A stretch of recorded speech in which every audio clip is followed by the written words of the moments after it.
죽었으면 깔끔했을 텐데 왜 살아서 돌아왔어? 정말 귀찮게. 이 충격적인 말을 들은 순간 민수 씨는 온몸이 얼어붙는 것을 느꼈습니다. 가슴이 찢어지는 것 같았고 숨이 막혀왔어요. 자신의 생존을 귀찮아하는 아내의 모습에서 인간의 밑바닥을 보았습니다. 7년간 믿어왔던 모든 것이 거짓이었다는 사실이 마치 칼날처럼 가슴을 파고들었어요. 오늘 들려드릴 이야기는 한 남자가 인생의 가장 깊은 절망에서 어떻게 일어섰는지에 대한 이야기입니다. 한밤중 비가 억수같이 쏟아지는 고속도로였습니다. 민수 씨는 평소처럼 야근을 마치고 집으로 향하고 있었죠. 그런데 갑자기 브레이크가 듣지 않기 시작했습니다. 민수 씨는 필사적으로 핸들을 돌려봤지만 소용없었어요. 차는 그대로 가드레일을 들이받으며 여러 번 굴렸습니다. 의식을 잃었던 민수 씨가 깨어난 곳은 병원 중환자실이었습니다. 다행히 목숨은 건졌지만 온몸이 깁스로 감싸여 있었죠. 간호사는 말했습니다. 정말 기적이에요. 이 정도 사고로는 보통 생존하기 어려운데 정말 천운이 따르셨네요. 민수 씨가 가장 먼저 한 일은 아내 지연 씨와 절친한 친구 태호에게 연락하는 것이었습니다. 하지만 이상하게도 둘 다 전화를 받지 않았어요. 문자도 익십이었고 카카오톡도 마찬가지였습니다. 간호사가 대신 연락을 시도해봐도 결과는 같았죠. 가족분들이 연락이 안 되시네요. 혹시 다른 분은 계실까요? 민수 씨에게는 다른 가족이 없었습니다. 부모님은 일찍 돌아가셨고 형제자매도 없었거든요. 그래서 지연 씨와 태호가 전부였는데 그 전부가 사라진 거였죠. 사흘이 지나서야 지연 씨에게서 문자가 왔습니다. 태호랑 급히 파리에 와 있어. 출장 겸 미팅이야. 민수 씨는 고개를 갸웃거렸습니다. 지연 씨는 명품 브랜드 홍보팀에서 일했고 태호는 수입차 리스 컨설턴트였어요. 둘의 업무에는 전혀 교집점이 없었거든요. 그런데 함께 파리에 출장을, 더욱이 민수 씨가 생사의 갈림길에 있는 상황에서요. 뭔가 이상해라고 생각했지만 민수 씨는 그때까지도 믿고 싶었습니다. 아내와 친구를 의심하고 싶지 않았거든요. 혹시 정말 급한 일이 있었을 수도 있다고, 곧 돌아올 거라고 스스로를 다독였습니다. 그런데 이상한 건 그뿐만이 아니었어요. 민수 씨가 가입한 생명보험에서 계속 연락이 왔거든요.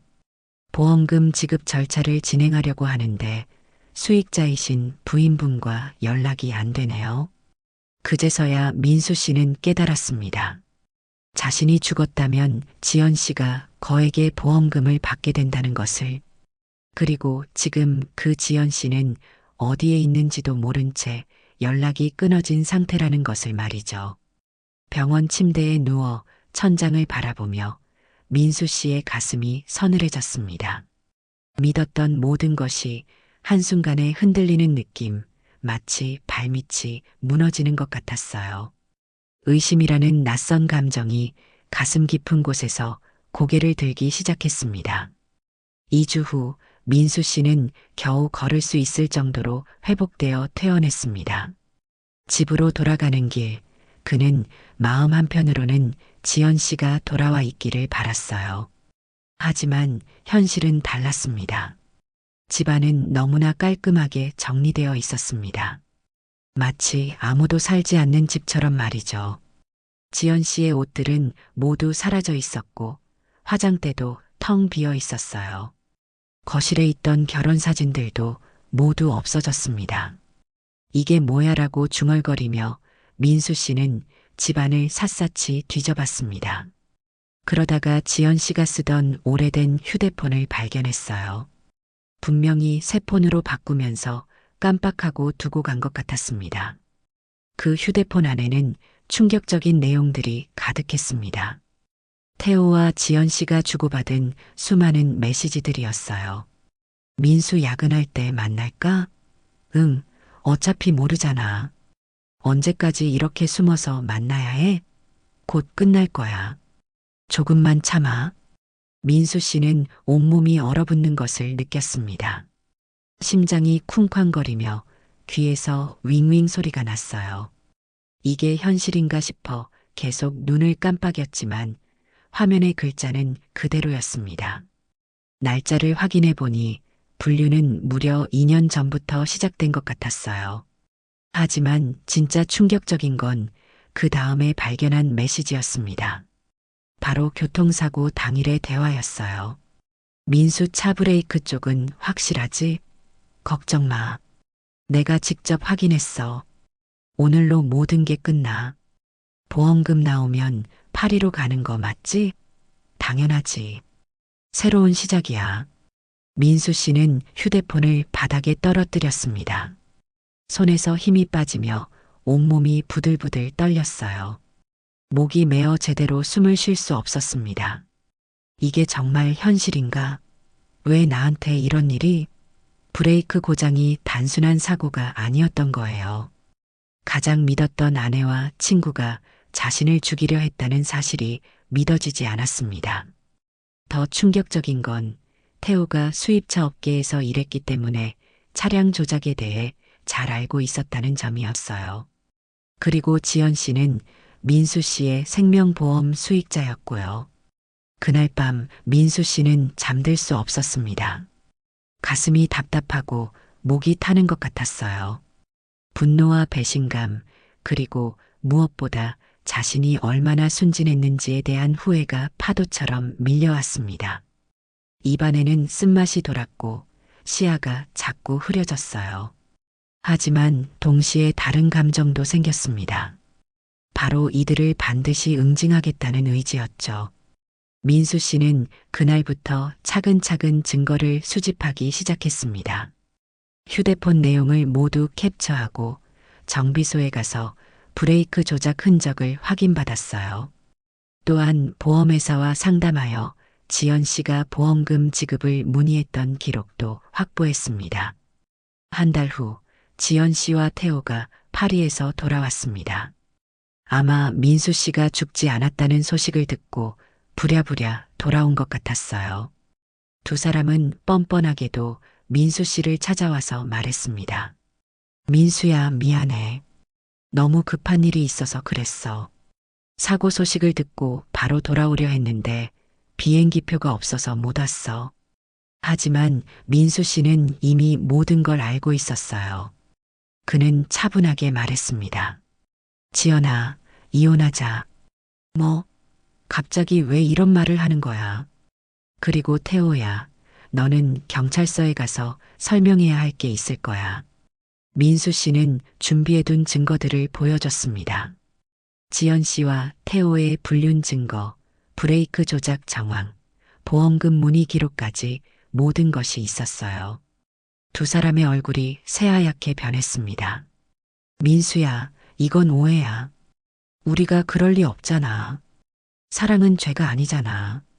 하지만 민수 씨는 더 이상 속지 않았습니다. 그는 즉시 이혼 소송과 함께 살인미수 고발장을 제출했어요. 재판 과정은 생각보다 빨랐습니다. 민수 씨가 준비한 증거들이 너무나 명확했거든요. 휴대폰 메시지, 정비소 감정서, 보험회사 상담 기록, 그리고 태호의 차량 정비 기술까지 모든 것이 맞아떨어졌습니다. 결국 법원은 민수 씨의 손을 들어줬습니다.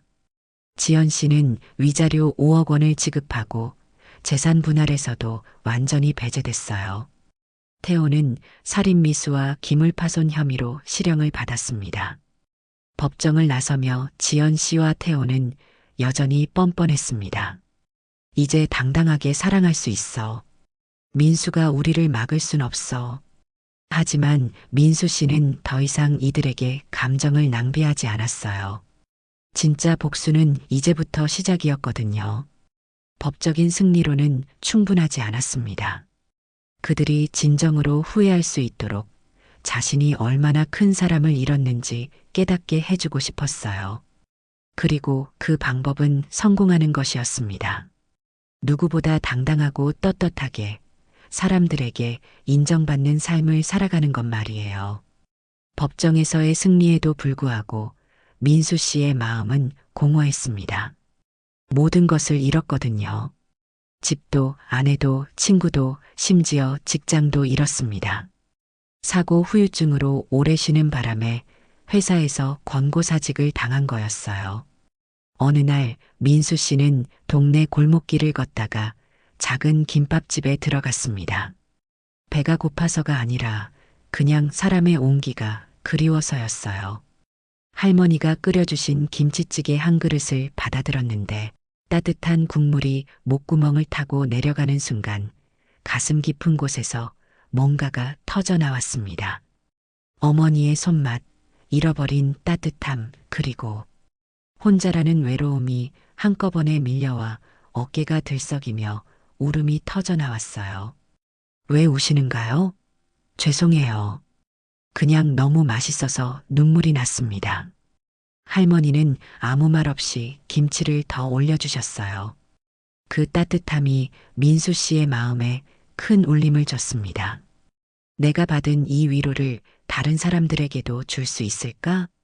그날부터 민수 씨는 새로운 꿈을 품었습니다. 요리로 사람들에게 위로를 주고 싶다는 꿈이었어요. 그는 그 김밥집에서 주방 보조로 일하기 시작했습니다. 처음엔 설거지부터 시작해서 점차 간단한 요리를 배워나갔어요. 할머니는 정성스럽게 가르쳐 주셨습니다. 요리는 마음이야. 먹는 사람을 생각하는 마음이 가장 중요한 양념이지. 민수 씨는 매일 새벽부터 밤늦게까지 연습했습니다.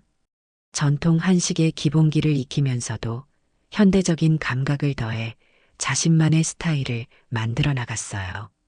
위자료로 받은 돈 중 일부로 작은 창고를 임대했습니다. 그리고 손수 개조해서 아주 작은 식당을 만들었어요. 간판에는 민수키친이라고 썼습니다. 메뉴는 간단했습니다. 건강한 재료로 만든 퓨전 한식이었어요. 김치찌개에 치즈를 넣어 젊은 사람들도 좋아할 수 있게 하고 불고기는 샐러드와 함께 내어 다이어트하는 분들도 드실 수 있게 했습니다. 처음엔 손님이 거의 없었어요. 하지만 민수 씨는 포기하지 않았습니다. 1명, 2명 찾아오는 손님들에게 정성껏 음식을 대접했죠. 그러던 어느 날 한 손님이 SNS에 글을 올렸습니다. 여기 음식 먹고 진짜 울었어요. 뭔가 마음이 따뜻해지는 맛이에요. 그 글이 입소문을 타기 시작했습니다. 마음을 위로해주는 음식점, 혼밥하기 좋은 곳, 사장님이 너무 친절한 집 이런 리뷰들이 하나둘 늘어났어요.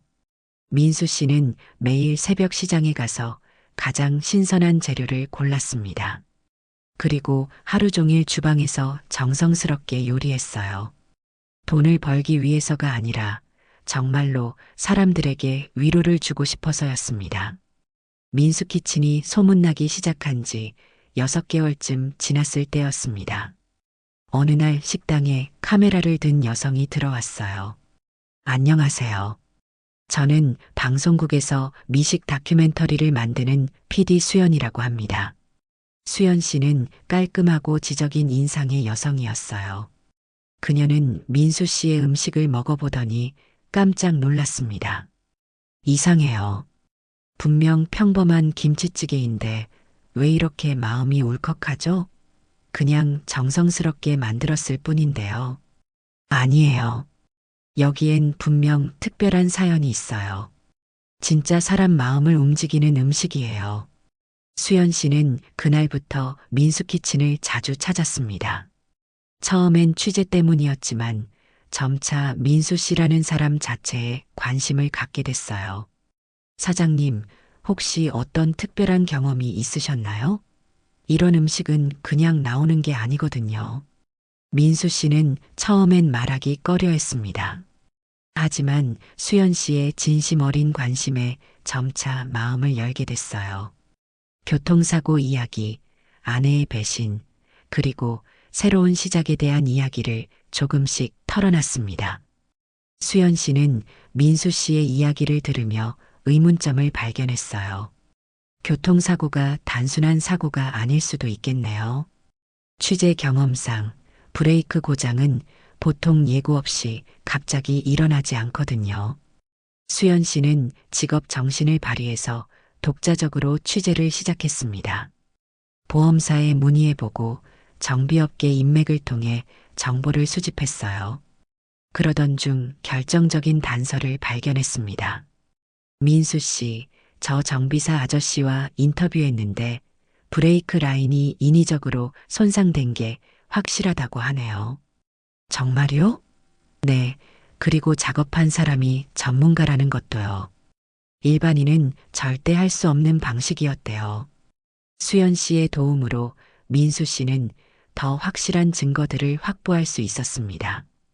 두 사람은 함께 진실을 파헤쳐 나가면서 자연스럽게 가까워졌어요. 고마워요, 수연 씨. 혼자였다면 포기했을 거예요. 저도 고마워요. 진짜 의미 있는 다큐를 만들 수 있을 것 같아요. 수연 씨의 카메라에는 민수 씨의 진솔한 모습들이 담겼습니다. 새벽 시장에서 재료를 고르는 모습, 정성스럽게 요리하는 모습, 그리고 손님들과 따뜻하게 대화하는 모습까지 말이에요. 민수 키친이 언론에 보도되기 시작했습니다. 수연 씨가 만든 다큐멘터리 덕분이었어요. 배신당한 남자가 요리로 새 인생을 찾아가는 감동적인 스토리가 많은 사람들의 마음을 움직였습니다. 그런데 이 소식을 듣고 나타난 사람들이 있었어요. 바로 지연 씨와 태호였습니다.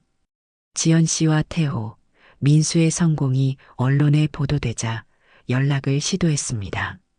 외식 프랜차이즈 확장 소식에 도와달라며 나타났어요.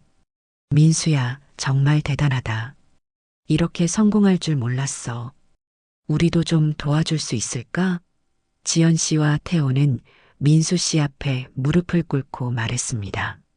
사랑도 실패했고 빚이 8천만 원이 있어요. 정말 막막한 상황이에요. 민수 씨는 이들을 바라보며 묘한 감정을 느꼈습니다. 분노도 아니고 연민도 아닌 마치 낯선 사람을 보는 것 같은 차가운 무관심이었어요. 목소리도 감정 없이 담담했습니다. 그때의 선택이 지금의 결과야. 내가 도와줄 이유는 없어. 그리고 자리를 떴습니다. 두 사람은 뻔뻔하게도 며칠 동안 식당 앞에서 기다렸어요.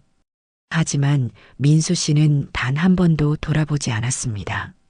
그런데 수연 씨가 추가 취재를 통해 충격적인 사실을 발견했어요. 수연 씨, 지연 씨와 태호에 대해 더 알아봤는데 이 사람들이 단순히 불륜만 한 게 아니에요. 뭔 소리예요? 민수 씨 명의로 대출을 받고 투자 사기도 벌였어요. 피해자가 수십 명이에요. 수연 씨가 보여준 자료에는 지연 씨와 태호의 온갖 사기 행각이 담겨 있었습니다. 민수 씨 명의를 도용해서 대출을 받고 가상의 투자 상품을 만들어 사람들을 속인 거였어요. 이들은 민수 씨가 죽었다면 모든 책임을 떠넘기고 해외로 도망칠 계획이었던 거죠. 민수 씨는 분노했습니다. 단순히 자신만 배신한 게 아니라 무고한 사람들까지 피해를 입혔다는 사실에 말이에요. 이제는 더 이상 참을 수 없었습니다. 개인적인 복수가 아니라 정의를 위해 싸워야 했어요. 수연 씨도 마찬가지였습니다. 이건 단순한 다큐멘터리 소재가 아니에요. 사회적 문제예요. 우리가 이들의 실체를 밝혀야 해요. 두 사람은 더욱 철저하게 증거를 수집했습니다. 피해자들을 만나 인터뷰하고 금융 기록을 추적하고 법무법인과도 상담했어요. 지연 씨와 태호는 자신들이 조사받고 있다는 사실도 모른 채 여전히 민수 씨에게 도움을 요청하고 있었습니다. 민수 씨는 기자회견을 열기로 결심했습니다. 개인적인 복수가 아니라 공익을 위해서였어요. 더 이상 이들의 사기 행각을 방치할 수 없었거든요. 민수 씨의 목소리는 떨렸지만 굳건했습니다. 수많은 플래시가 터지고 기자들의 시선이 쏟아졌지만 그는 진실을 말해야 한다는 사명감으로 마음을 다잡았어요. 오늘 이 자리에 선 이유는 단순히 개인적인 원한 때문이 아닙니다. 무고한 피해자들을 위해서입니다. 민수 씨는 차분하지만 단호한 목소리로 모든 진실을 공개했습니다. 7년 전 교통사고의 진실, 아내와 친구의 불륜, 브레이크 조작 증거, 그리고 수십 명의 피해자를 낸 사기 행각까지 모든 것을 말이에요. 기자들은 충격을 감추지 못했습니다. 이런 일이 실제로 일어났다는 게 믿어지지 않는다는 반응이었어요. 하지만 민수 씨가 제시한 증거들은 너무나 명확했습니다. 기자회견 이후 지연 씨는 사기 혐의로 기소됐고 태호는 파산 신청을 했어요. 두 사람은 완전히 사회적으로 매장됐습니다. 뉴스에서는 연일 이들의 사기 행각을 보도했고 피해자들이 줄줄이 나타나기 시작했어요. 민수 씨가 공개한 것보다 훨씬 더 많은 피해가 있었던 거죠. 지연 씨와 태호는 결국 실형을 선고받았습니다. 그리고 이들이 사귀던 것도 진짜 사랑이 아니라 공범 관계였다는 것이 밝혀졌어요. 서로를 이용해 먹었을 뿐이었던 거죠. 하지만 민수 씨는 복수에만 만족하지 않았습니다. 수연 씨와 함께 민수키친 기부 프로젝트를 시작했어요. 교통사고 피해자와 한부모 가정을 위한 무료 급식 서비스였습니다. 저도 어려울 때 음식으로 위로받았어요. 이제 제가 그 위로를 나눠드리고 싶습니다. 많은 사람들이 민수 씨의 선행에 감동했습니다. 단순히 복수만 한 게 아니라 그 아픔을 사회에 도움이 되는 일로 승화시킨 거였어요. 기부 프로젝트에는 수많은 사람들이 동참했습니다. 후원금이 물밀듯이 들어왔고 자원봉사자들도 줄을 이었어요. 민수 씨의 이야기가 많은 사람들에게 희망과 용기를 준 거였죠. 수연 씨는 이 모든 과정을 다큐멘터리로 만들었습니다. 그리고 그 다큐는 국내뿐만 아니라 해외에서도 큰 관심을 받았어요. 그로부터 1년 후 민수 씨와 수연 씨는 조용한 결혼식을 올렸습니다. 화려한 예식장이 아니라 민수키친 1호점에서 말이에요. 하객들은 민수키친의 단골 어르신들과 기부 프로젝트로 도움을 받은 아이들이었습니다. 검은 양복과 하얀 드레스 대신 두 사람은 평상시처럼 앞치마를 두르고 손님들에게 음식을 대접했어요. 이게 우리다운 결혼식인 것 같아요. 손님들을 대접하면서 행복을 나누는 거죠. 수연 씨도 환하게 웃으며 고개를 끄덕였습니다. 당신과 함께라면 어디든 좋아요. 결혼 후 수연 씨는 방송국을 그만두고 새로운 일을 시작했어요.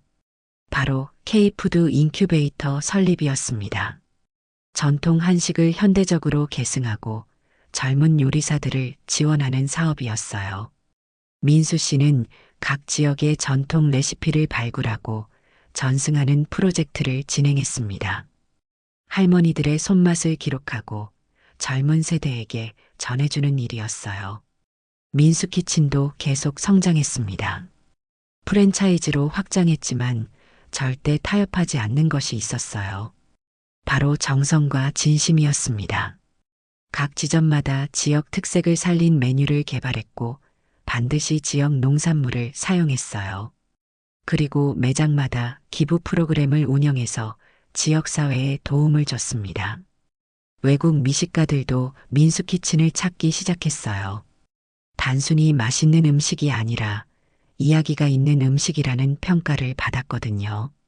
한미국인 미식평론가는 이렇게 말했습니다. 이건 그냥 음식이 아니에요. 한국인의 영혼이 담긴 위로예요. 민수 씨는 어느 날 수연 씨에게 말했습니다. 지금까지는 복수였다면 이제부턴 진짜 내가 하고 싶은 삶이야. 그리고 정말로 그랬습니다. 민수 씨는 더 이상 과거에 얽매이지 않았어요. 지연 씨와 태호에 대한 원망도 사라졌습니다. 오히려 그들 덕분에 진짜 소중한 것이 무엇인지 깨달을 수 있었다고 생각했어요. 어느 날 민수 키친을 찾은 한 손님이 말했습니다. 사장님, 음식을 먹는데 눈물이 나요. 왜 이렇게 마음이 따뜻해지죠? 민수 씨는 환하게 웃으며 대답했습니다. 사람은 음식으로도 일어설 수 있습니다. 그 음식을 만들던 손이 누군가의 마음도 다시 데울 수 있어요. 그리고 누군가는 말했습니다. 민수의 요리를 먹으면 마음이 치유돼요. 이게 진짜 한국의 맛 아닐까요? 민수 씨의 이야기는 이렇게 끝이 났습니다. 배신과 절망에서 시작된 이야기가 사랑과 희망으로 마무리된 거죠. 그리고 그 중심에는 언제나 따뜻한 음식과 진심이 있었습니다.